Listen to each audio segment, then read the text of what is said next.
পাগলামি করো না।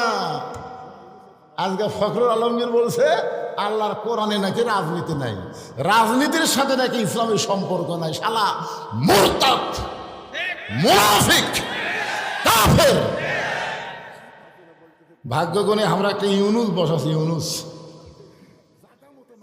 ইউনুস বসার পর থেকেই আমাদের কোরআনের মাহফিলের ব্যাপারে আর কোনো সমস্যা নাই। দুই এক জায়গায় বিএনপিরা একটু সমস্যা করতেছে, আর যদি এরকম সামনে সমস্যা করে একদিন দেখবেন ওরাও নাই।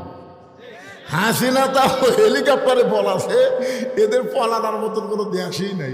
কোন কথা ঠিক কিনা? এই পিনাকি ভট্টাচার্য আজকে হামাকলে একটা রিপোর্ট করছে, দেখছেন? আমি বলেছিলাম যেই দলে তকবীর নাই ওই দল হলো শয়তানের দল।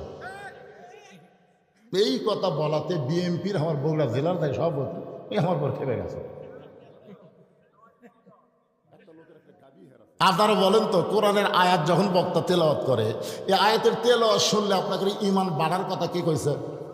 জোরে বলেন, কে বলছে? ইন্নামাল মুমিনুনা আল্লাযীনা ইযা যুকিরাল্লাহু ওয়াজিলাত কুলুবুহুম ওয়া ইযা তুলিয়াত আলাইহিম আয়াতুহু জাদাতুহুম ঈমানা ওয়া আলা রাব্বিহিম ইয়াতাওয়াক্কালুন।